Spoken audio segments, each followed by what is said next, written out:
तुलसी को विष्णु जी का प्रिय माना जाता है, इसलिए इसे विष्णु प्रिया के नाम से भी जाना जाता है। यदि आप एकादशी का व्रत लेते हैं तो एकादशी पर तुलसी का महत्व और भी बढ़ जाता है। इस दिन आपको विष्णु जी को भोग में तुलसी के पत्ते जरूर शामिल करने चाहिए, ताकि आपके व्रत का पूर्ण फल आपको प्राप्त हो सके। एकादशी के दिन आपको विष्णु भगवान को पीले रंग के वस्त्र जरूर अर्पित करने चाहिए, क्योंकि पीला रंग उनका प्रिय माना गया है। विष्णु जी का आसन भी पीला होना चाहिए। साथ ही यदि आप पूजा के दौरान श्री हरि को चंदन का टीका लगाते हैं तो ऐसा करने से आपके ऊपर श्री हरि भगवान विष्णु की विशेष कृपा बनती है। एकादशी को हिंदू धर्म में बहुत ही खास माना जाता है। इस दिन यदि आप पूजा पाठ करते हैं तो आप श्री हरि विष्णु के साथ साथ माता लक्ष्मी की भी कृपा प्राप्त कर। फाल्गुन माह के कृष्ण पक्ष की विजया एकादशी किस तिथि को इस बार पड़ रही है और साथ ही इसका पूजा का मुहूर्त। साथ ही यदि आप उपवास करते हैं तो आपको इसकी कथा का श्रवण भी जरूर करना चाहिए। हो सके तो आप पठन भी करें। यदि आप उपवास करते हैं और कथा का श्रवण या पठन नहीं करते हैं तो आपकी पूजा अधूरी मानी जाती है। तो आइए वीडियो शुरू करने से पहले आप चैनल को लाइक करें, सब्सक्राइब करें। वीडियो पसंद आएगा तो शेयर जरूर करिएगा। प्रभु राम भक्त हनुमान हम सभी पे आशीष बनाए रखें। भक्ति ज्ञान उपाय चैनल में आपका स्वागत है। एकादशी तिथि का आरंभ 23 फरवरी को होगा। दिन में 1:55 से यह शुरू हो जाएगी। वहीं इस तिथि का समापन 24 फरवरी को दिन में 1:44 पे होगा। ऐसे में बिना किसी असमंजस के आपको विजया एकादशी सोमवार यानी 24 फरवरी 2025 को मनानी है और उसी दिन यह मनाई जाएगी। यदि आप एकादशी का व्रत करते हैं तो एकादशी के दिन चावल खाना वर्जित माना जाता है। न केवल व्रत करने वाले को बल्कि आपके घर के अन्य लोगों को भी इस दिन चावल खाने से बचना चाहिए। विजया एकादशी अपने नाम के अनुसार ही बहुत ही कल्याणकारी और विजय दिलाने वाली एकादशी है। इस एकादशी की महत्ता को संसार तक पहुंचाने के लिए स्वयं भगवान राम ने भी इस एकादशी का व्रत पूजन किया था। इसके बाद से विजय और मोक्ष के लिए संसारी लोग इस एकादशी का व्रत करने लगे हैं। यह व्रत कथा पढ़ें और हर शुभ कार्य में आपको सफलता मिलती है। तो आइए कथा का आरंभ करते हैं। माता कैकेयी के दिए गए वचनों को पूर्ण करने के लिए बड़े ही दुखी मन से राजा दशरथ ने श्री राम जी को 14 वर्ष का वनवास दिया था। और जब श्री राम जी को 14 वर्ष का वनवास मिला तब वह अपने भ्राता लक्ष्मण तथा माता सीता सहित पंचवटी में निवास करने लगे। उसी समय महापापी रावण ने माता सीता का हरण कर लिया। इस दुखद घटना से श्री राम जी तथा लक्ष्मण जी अत्यंत दुखी हुए और सीता जी की खोज में वन वन भटकने लगे। कई दिनों तक वह भटकते रहे।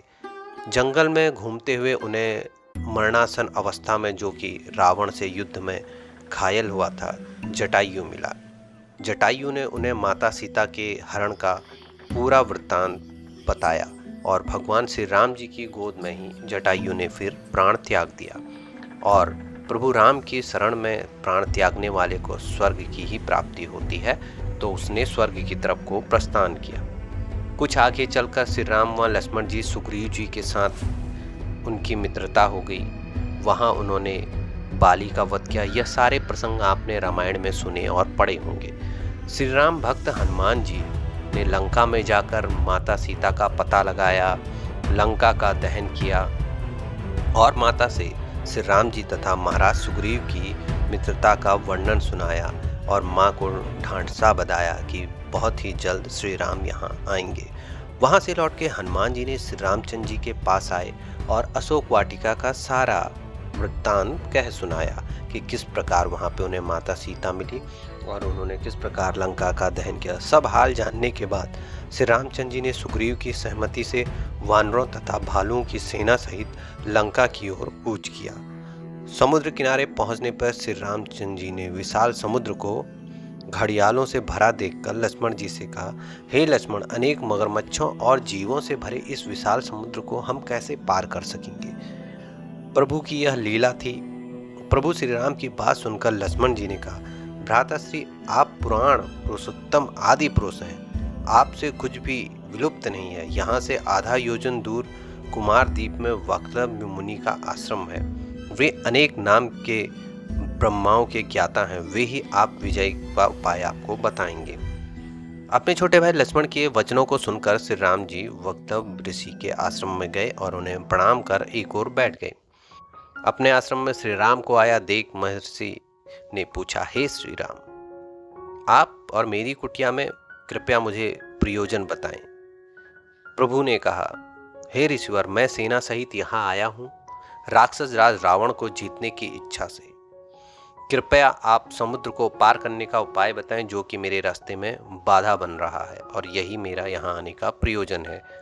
महर्षि ने कहा, हे राम, मैं आपको एक अति उत्तम व्रत बतलाता हूँ जिसे करने से आपको विजयश्री अवश्य ही प्राप्त होगी। उत्सुकता वक्त प्रभु श्री राम ने पूछा, यह कैसा व्रत है मुनि श्रेष्ठ जिसे करने से समस्त क्षेत्रों में विजय की प्राप्ति होती है? ऋषि ने बताया कि आप सेना सहित फाल्गुन माह के कृष्ण पक्ष की एकादशी को भगवान नारायण की पूजा करें। यह विजया नाम के एकादशी ही आपको आगे ले जाने का मार्ग बनाएगी। एक कलश पर पल्लव रखकर भगवान नारायण की प्रतिमा स्थापित करें, इनकी पूजा करें। रात्रि में जागरण करते हुए भगवान का नाम स्मरण और कीर्तन भजन करें। अगले दिन सुबह भगवान की पूजा करके ब्राह्मणों को दान दक्षिणा दें। इस व्रत से प्रतिष्ठा, विजय, संकट से मुक्ति और मोक्ष की प्राप्ति होती है। जो इस एकादशी व्रत की कथा को सुनता और पढ़ता है उसे वाजपेयी नामक उत्तम यज्ञ का पुण्य प्राप्त होता है। भगवान विष्णु का किसी भी रूप में पूजन मानव मात्र की समस्त मनोकामनाओं को पूर्ण करता है और शोकों का विनाश करता है। श्री राम जी हालांकि स्वयं विष्णु जी के अवतार थे, लेकिन अपनी लीलाओं के चलते प्राणियों को सद्मार्ग दिखाने के लिए उन्होंने विष्णु भगवान के निमित्त इस व्रत को किया। विजय की इच्छा रखने वाले इस उपवास को करके अनंत फल का भागी बन सकते हैं।